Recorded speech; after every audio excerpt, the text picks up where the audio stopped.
hoje a nossa segunda mensagem sobre esse tema. Abre sua Bíblia, por favor, em Êxodo, capítulo 18, verso 20. Diz assim a palavra do nosso Senhor e Salvador Jesus Cristo. Pastor Eli, por favor. Amém. Ensina-lhes os estatutos e as leis, e faze-lhes saber o caminho em que devem andar e a obra que devem fazer. Que esta palavra abençoe a tua vida e o teu coração. Oremos ao Pai. Senhor Jesus Cristo, Pai amado, Deus bendito, louvamos, damos graças por essa oportunidade que o Senhor nos dá de estarmos aqui na sua casa para sermos ensinados pelo nosso Mestre Jesus Cristo. Ensina-nos, ó Pai, para que através de uma boa educação a gente venha desfrutar de uma vida segundo as suas regras, segundo os seus preceitos, e desfrutarmos também das suas bênçãos. Nós fazemos essa oração em nome de Jesus. E o povo de Deus diga amém, diga graças a Deus. Amados, Deus sempre teve o cuidado de educar o seu povo. Sempre. Estamos vendo aí em Êxodo, a palavra de Deus está falando: ensina-lhes os estatutos e as leis, e faz-lhes saber o caminho que devem andar e a obra que devem fazer. Então, desde a antiguidade, Deus prepara o seu povo para a vida. Ele ensina, ele educa, e sempre foi uma prioridade para Deus o ensinamento. Olha só Provérbios 22:6, que diz assim: ensina a criança no caminho que deve andar, e ainda quando for velho, não se desviará de... Olha o cuidado que Deus tem. Ensina a criança, desde criancinha. Deus quer que os nossos filhos, Deus quer que o seu povo seja bem educado. Em Isaías 54:13, tem uma profecia sobre os ensinamentos de Deus para o seu povo. Olha só o que diz a profecia: todos os seus filhos serão ensinados do Senhor. Todos os filhos de Deus serão ensinados pelo Senhor, e será grande a paz de Deus. Então você percebe que os ensinamentos de Deus, quando nós somos capacitados por Deus, quando nós somos preparados e educados por Deus, nós temos como recompensa paz. Paz para a nossa vida, paz para a nossa família, paz na nossa vida profissional. Então, amados, essa profecia se cumpriu. Se cumpriu? Claro que se cumpriu. Deus veio ao mundo, olha, em carne como Jesus, como filho, olha, e educou os seus filhos. Olha só o que diz João 6,45, o próprio Jesus disse isso.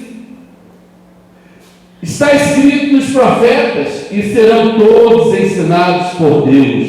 Portanto, todo aquele que da parte do Pai tem ouvido e aprendido, esse vem a quem? Então, olha, Jesus falou sobre essa profecia de Isaías. Olha, todos aqueles que ouvem e praticam, que são ensinados, eles virão a mim. Olha, então uma das grandes missões, a missão de Jesus era ensinar.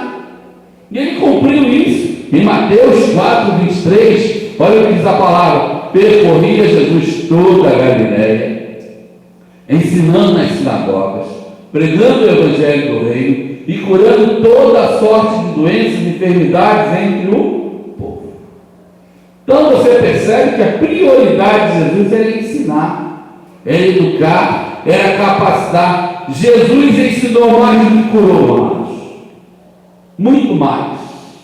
A cura, ela vinha sempre depois que Jesus pregava, que Jesus ensinava, que Jesus instruía. Em Mateus 9:35 diz assim: e percorria Jesus todas as cidades e povoados durante 3 anos.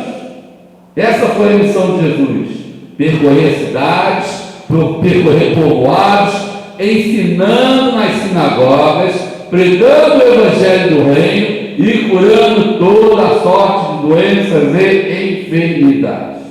Então, amados, Jesus veio ao mundo sob uma profecia. Jesus veio ao mundo promover uma transformação radical, uma revolução.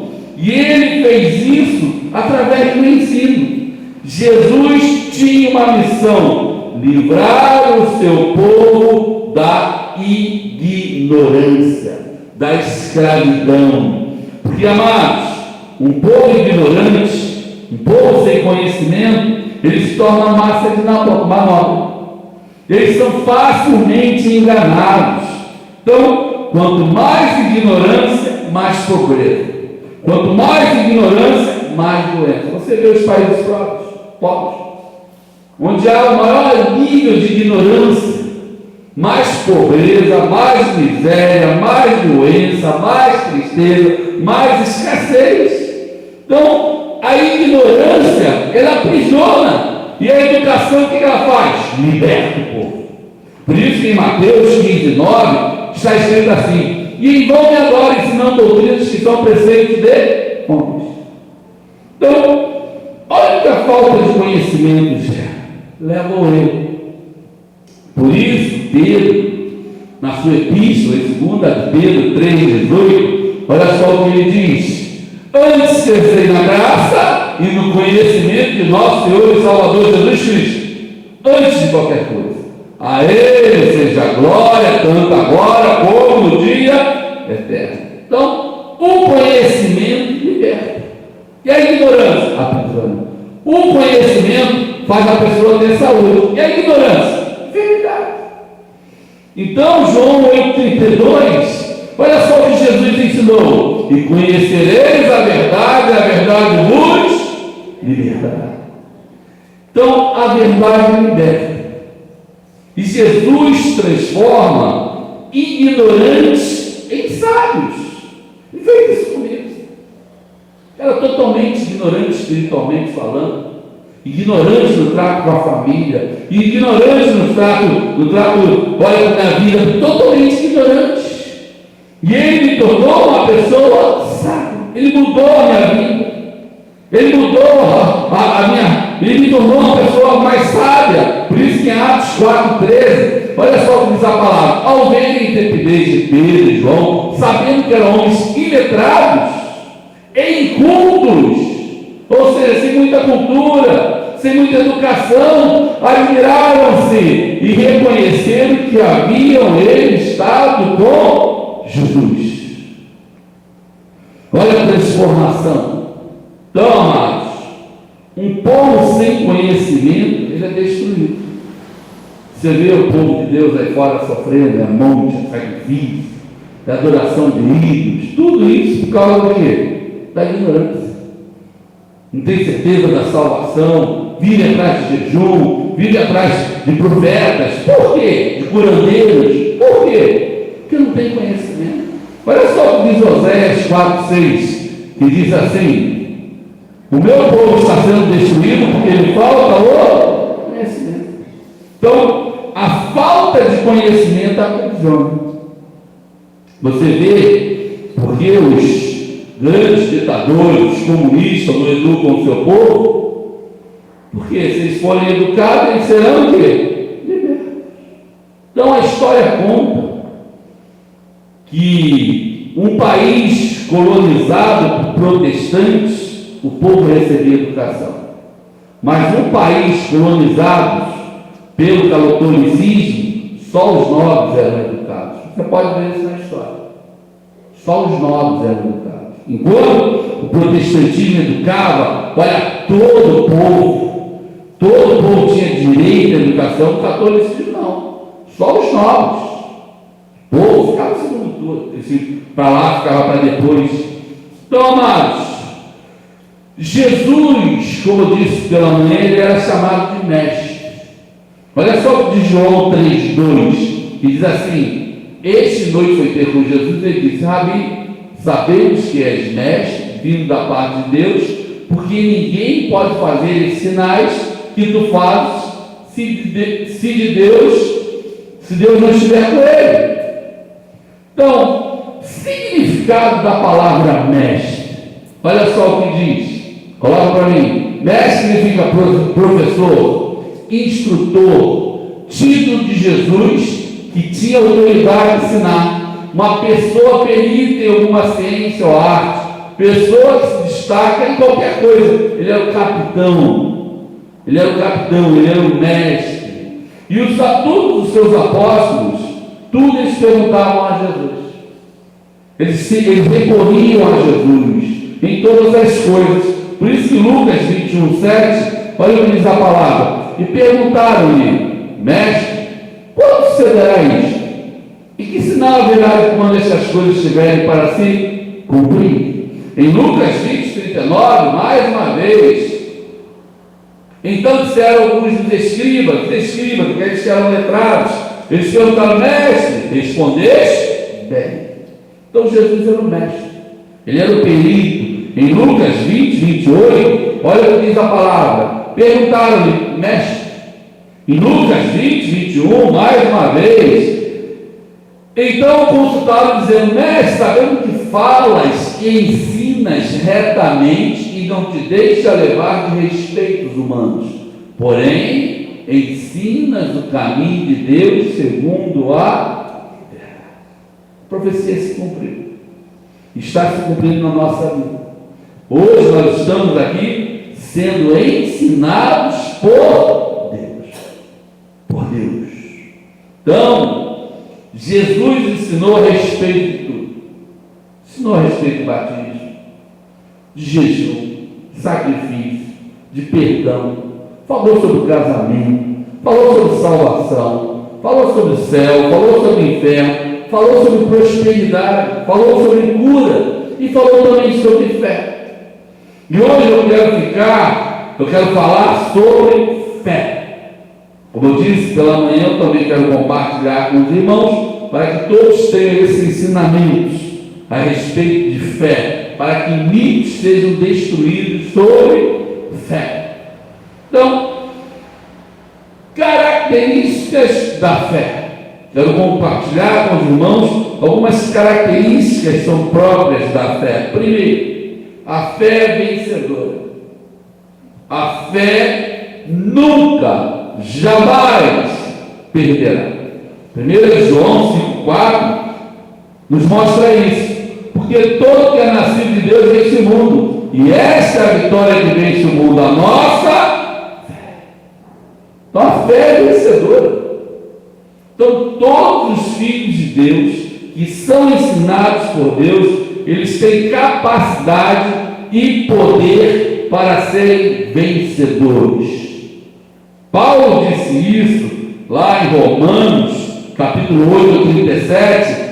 Ele diz assim, Romanos 8:37: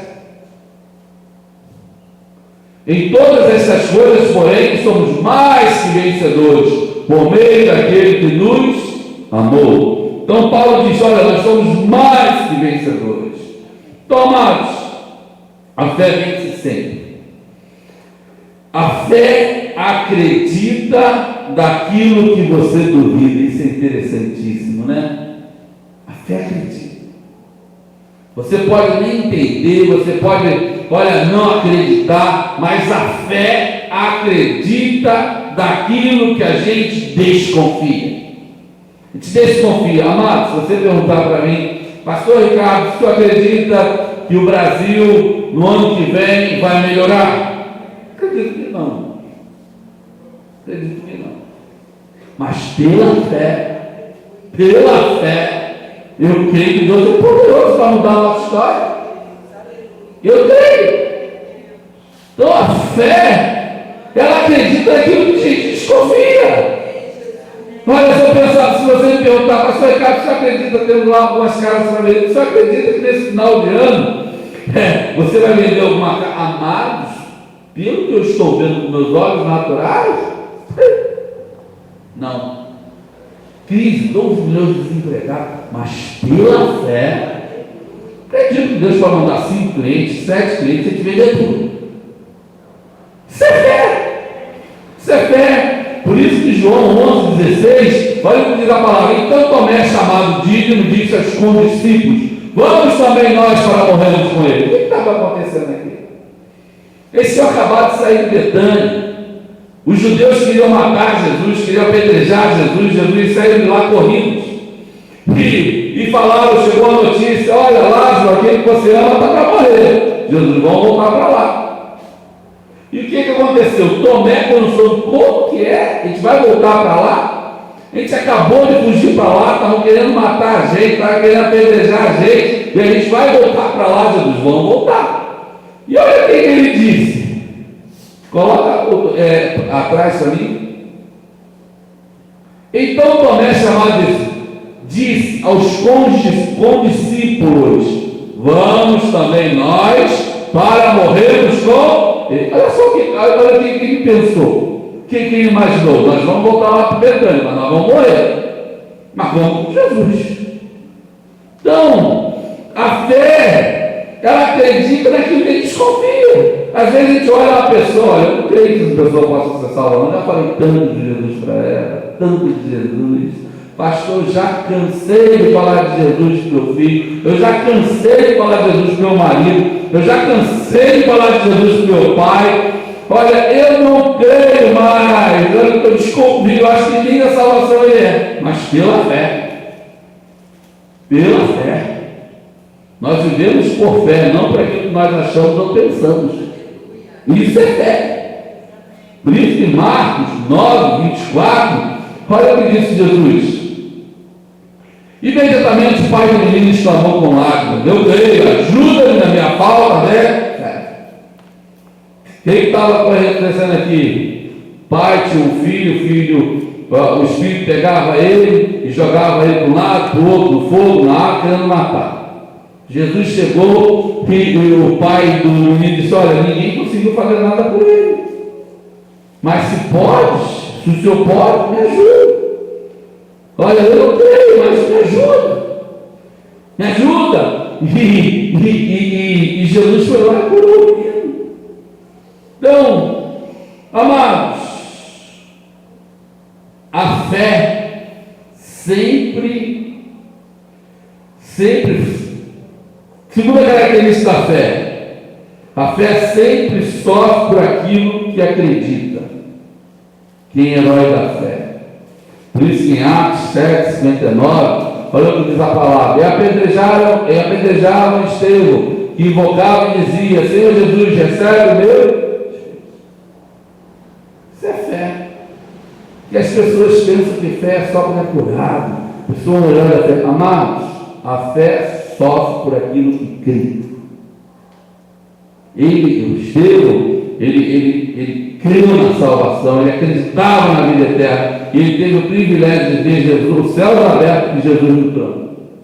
Só ele viu, mais ninguém viu. Em Hebreus 11:37, olha só o que diz a palavra: e foram apedrejados, provados, cerrados pelo meio, mortos a fim de espada, andaram peregrinos, vestidos de pele, de ovelhas, de cabras, necessitados, afligidos, maltratados.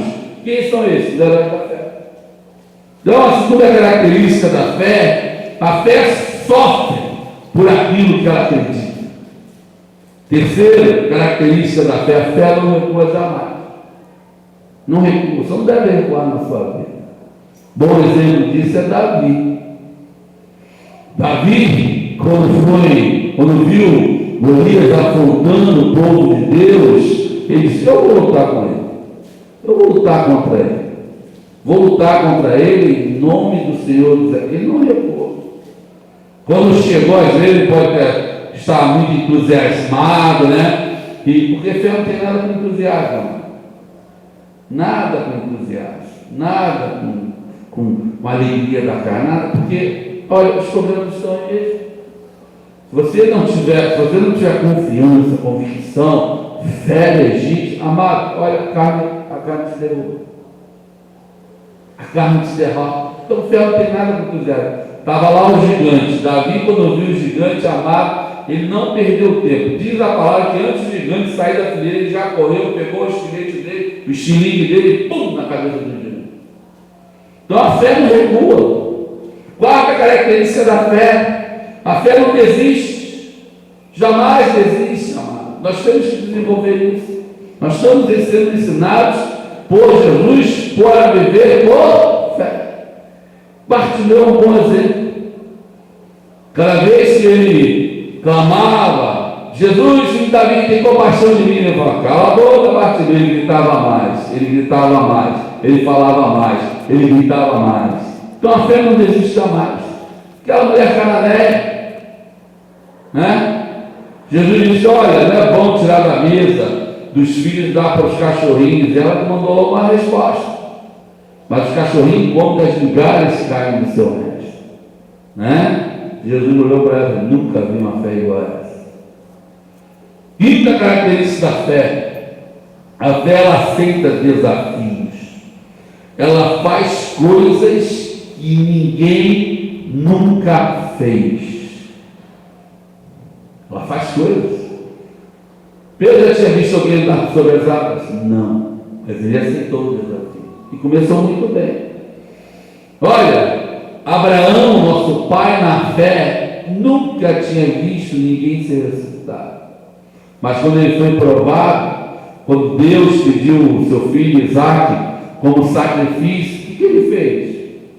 Diz a palavra que ele creu que Deus era poderoso para ressuscitar seu filho. Em Hebreus 11:17, olha o que diz a palavra: pela fé Abraão, quando pôs a prova, ofereceu Isaque, estava mesmo para sacrificar o seu unigênito, aquele que acolheu alegremente as promessas.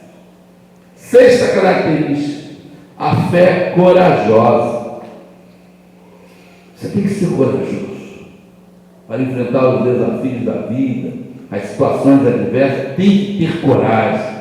Um bom exemplo disso é Josué, Caleb, Daniel, Sadraque, Mesaque. Tinha decretos lá: olha, se orasse, você ia ser colocado na cova de leão. Daniel falou: não tem problema. Sadraque, Mesaque, se não adorar a imagem, vai ser colocado na fornalha. Não tem problema. Não tem problema.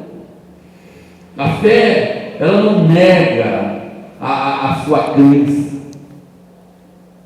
Não, a fé é corajosa. A mulher da hemorragia, aquela mulher estava com decreto, mais de 10 anos lá sofrendo de hemorragia. Ela estava toda, pelas costumes e pelas leis do judeu, ela estava lá totalmente separada, mais de 10 anos, sem passar Natal, sem passar Ano Novo, sem festa de aniversário, totalmente revolutiva, porque ela era tida como imunda.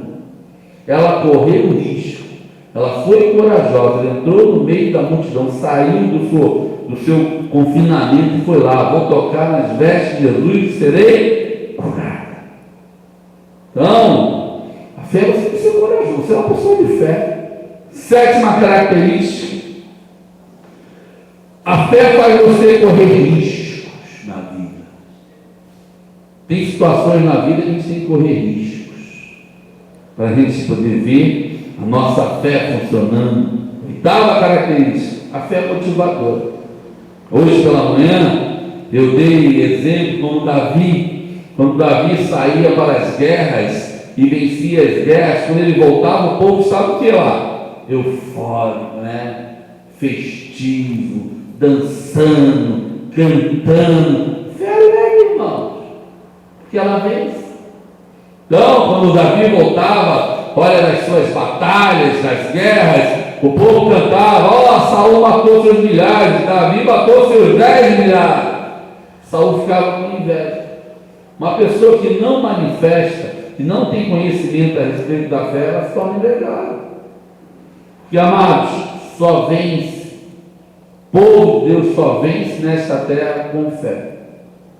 Josué e Caleb. Porque a fé faz calar a voz opressora.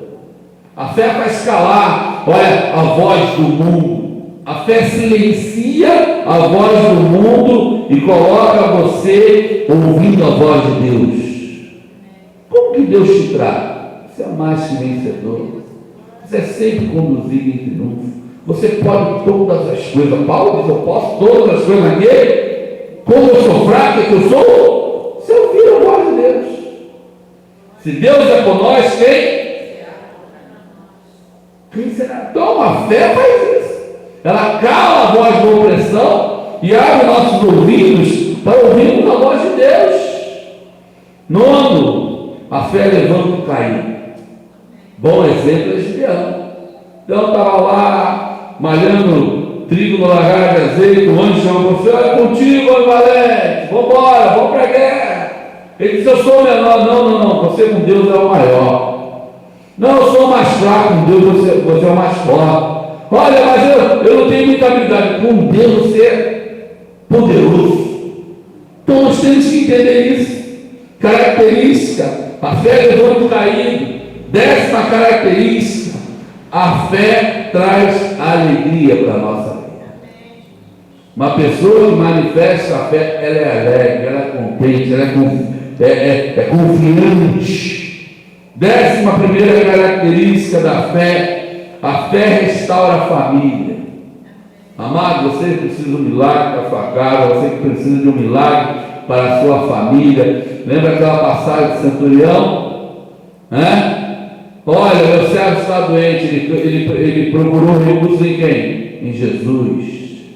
Ele chegou a Jesus, pediu a Jesus falou para ele, manda uma palavra, não sou digno, manda uma palavra, e meu servo, amado, você pode orar para a sua família, você pode orar para o seu filho, você pode orar para o seu esposo, você pode orar para a sua esposa, Deus atende a nossa oração. Pode orar. Que ele então um bom exemplo, centurião. 12º, a fé te acompanha quando você morre. Oh Deus, maravilhoso. Eu disse aqui pela manhã que a gente pensa, né? Cá temos uma casa, temos um carro, lá temos uma casa na praia. Quem tem muitas posses vai falando, né, abençoado Paulo? Eu tenho isso, eu tenho aquilo, não tem nada. Fica tudo aí. Então você não tem, você só utiliza. Mas nada é nosso. Como disse Jó, vim nu e vou partir o quê? Sem nada, irmão. Chegou aqui sem nada e volta sem. Qual é a coisa que acompanha a gente? A fé. A fé acompanha. Até quando a gente morre. Olha só o que diz Hebreus 11:13, que diz assim: todos eles correram na fé, sem ter obtido as promessas, vendo-as, porém, de longe, saudando-as e confessando que eram estrangeiros peregrinos sobre a terra. Então, quando nós morremos, nós carregamos conosco aquilo que nós temos e vamos ressuscitar com Jesus. 12º, a fé faz o impossível se tornar possível na nossa vida. Trouxe como exemplo, pela manhã, quero trazer Abraão e Sara. Olha, é impossível Sara ter filho. Impossível. Era estéril, já tinha avançado a sua idade, o costume já tinha passado, mas Deus é poderoso para cumprir uma promessa. Deus é poderoso. Então, a fé faz o impossível se tornar possível. Hebreus 11:11, olha o que diz a palavra: pela fé também a própria Sara recebeu poder para ser mãe, não obstante avançado de sua idade, pois teve por fiel aquele que ele havia feito teve por fiel. Mas você tem que confiar em Deus. Você pode até desconfiar daquilo que você imagina que não pode, mas em Deus você tem que confiar. Tem que alicerçar a sua vida. Então, a fé completa a obra de Deus na nossa vida. Ela completa a obra de Deus na nossa vida.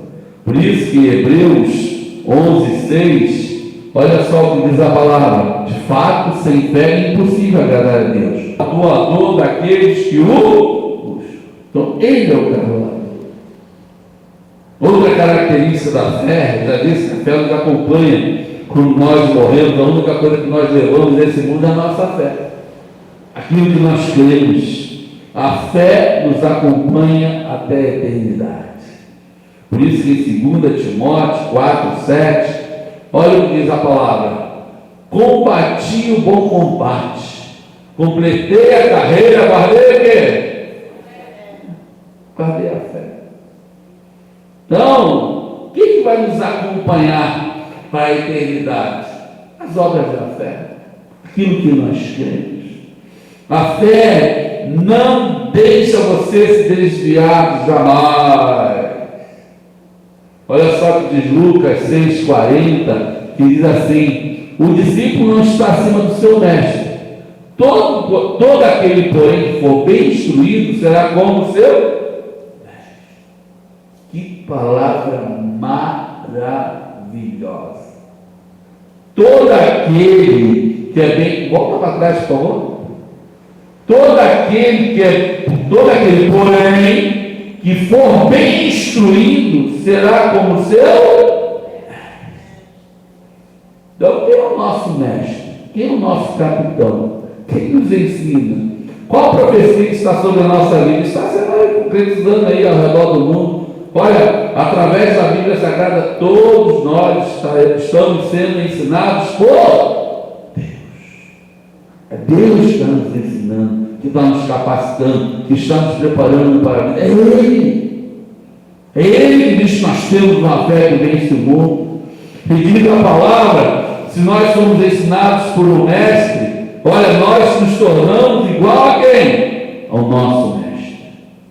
O nosso mestre se chama Jesus. Olha, você quando entrou para o colégio, você não sabia nada. Você tinha uma professora, não tinha? Ela te ensinou, o professor lá da primeira série, te ensinou lá a tabuada, você aprendeu a tabuada, se tornou igual a ela. Tinha o mesmo conhecimento que ela tinha. Assim é a vida. Assim é a nossa vida cristã. Quando nós somos bem ensinados, amados, estude a Bíblia. A Bíblia tem resposta para tudo para a nossa vida. Você se lembra dos discípulos de Jesus? Mestre, o que nós devemos fazer? Mestre, ela foi pega em adultério, a lei manda matar. E o Senhor, o que nos ensina? Aquele que não tem pecado, atira a primeira pedra. Pronto. Olha, a lei tem mandamentos. E o mandamento, qual o mandamento? Amar a Deus acima de todas as coisas e ao seu próximo como você mesmo. São os ensinamentos do mestre. Então, amados, se você tem uma questão na sua vida, você tem uma situação para ser resolvida na sua vida, aonde você buscará conselho? Na Bíblia. Na Bíblia. Tem um problema na família? Olha, começa a discorrer, mestre, me ensina, Deus, olha, pai, eu tenho uma situação assim, eu tenho uma questão com meu esposo, o que eu devo fazer? Eu tenho uma questão com meu filho, o que eu devo fazer? Olha, eu tenho situações na minha empresa, como é que deve ser a minha atitude? Quais devem ser as minhas atitudes? O que eu devo fazer? Amado, a Bíblia tem resposta para tudo. Para tudo. Então, se eu sou bem ensinado, se eu sou bem educado, eu sou o quê? Bem preparado. Bem preparado. Então, se você está bem preparado, por isso que Paulo disse que combati o bom combate. Guardei a fé e completei a minha carreira. Então, se você está bem preparado, porque a vida, amada, a vida é uma grande prova. A vida não é um parque de diversões, né? Onde tudo é alegria, onde tudo é amado. A vida é cheia de dificuldades. Mas graças a Deus, graças a Deus que nos capacita, que nos educa, que nos ensina, que nos prepara para enfrentarmos qualquer situação, amados. Se estamos de pé, é pelo conhecimento que temos da graça de Deus. Por isso que Pedro disse, olha, antes de qualquer coisa, antes de fazer qualquer coisa, cresça na graça e no conhecimento do nosso Senhor e Salvador Jesus. É isso que nós estamos fazendo aqui. Estamos crescendo no conhecimento. Amados, olha, o inimigo é tremendo, né? Ele quer acabar com o ensino. Porque quanto mais ignorante, mais as pessoas são o quê? Manipuladas. Mas quando nós conhecemos a verdade do Evangelho, quando nós conhecemos aquilo que Deus já preparou para nós somos totalmente o quê? Libertos. Então, você tem uma fé que vence o mundo. Você está capacitado, preparado. Por que o nosso culto tem 40 minutos de mensagem? 50 minutos de mensagem? Por que isso? Porque nós investimos no nosso grupo de oração, antes de nós orarmos, nós lemos a Bíblia, escutamos um ensinamento da parte de Deus. Para que isso? Para sermos preparados para a vida. Deus quer um povo próspero e abençoado. Deus quer um povo corajoso. Deus quer um povo forte, amados. E nós estamos aqui neste mundo para sermos igual ao nosso mestre. Aquele que é ensinado pelo mestre se torna igual ao mestre. Então, o que os discípulos faziam diante das dificuldades? Mestre, o que devemos fazer? Mestre, como vamos fazer? Mestre, olha, qual a solução para isso? E Jesus ensinava. Então, olha só o que Jesus fala para nós em Marcos 9, 23. Ao que lhe respondeu Jesus: se podes, tudo é possível ao que crê. Então, amados, tudo é possível para você. Tudo é possível. Tudo é possível. Olha Jesus respondendo: aquela coisa que você acha que é impossível, aquela situação que você acha que é irreversível, aquilo que você está vivendo hoje, você olha para frente e não vê solução, não vê saída. Olha, a Bíblia está falando a solução para a tua vida. Tudo é possível ao que crer, basta você conhecer. Então, assim como os discípulos perguntavam: Senhor, estou enfermo, o que deve fazer? O que eu devo fazer? Qual a solução para a minha vida? Olha, eu tenho que buscar um médico, eu tenho que buscar um profissional, olha, eu vou orar, vou ser curado. Qual a solução?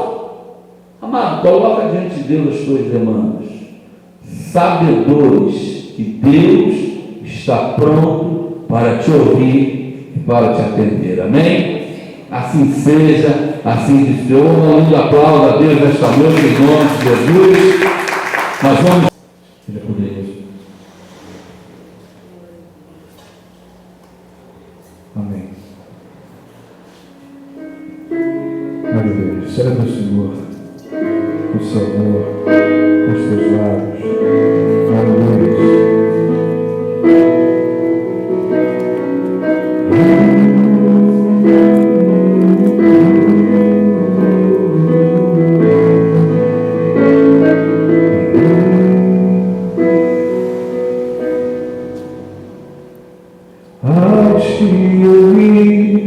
Eu decidi obedecer.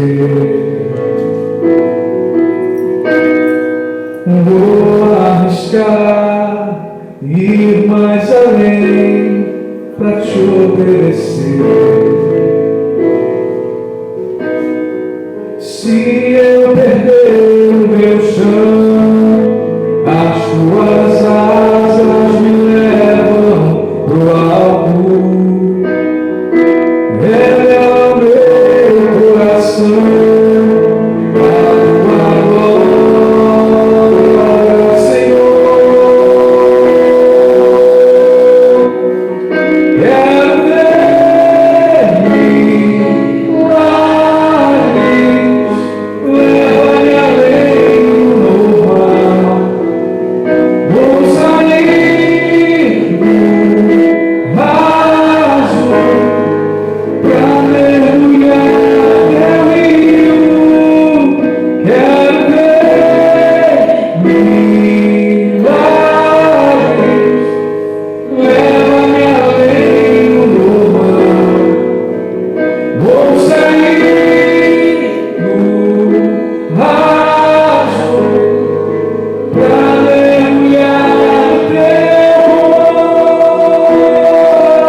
buscar e mais além para te obedecer.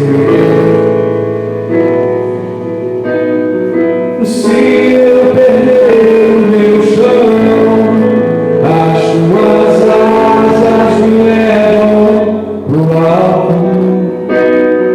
Revela o meu coração, a tua glória, Senhor.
Avança, meu irmão, sai do raso, vai diante, obediência ao Senhor, em espírito de liberdade. Ele tem nos ensinado, nos mostrado sua vontade e seu querer. A palavra dele tem nos conduzido em triunfo, em nome do Senhor.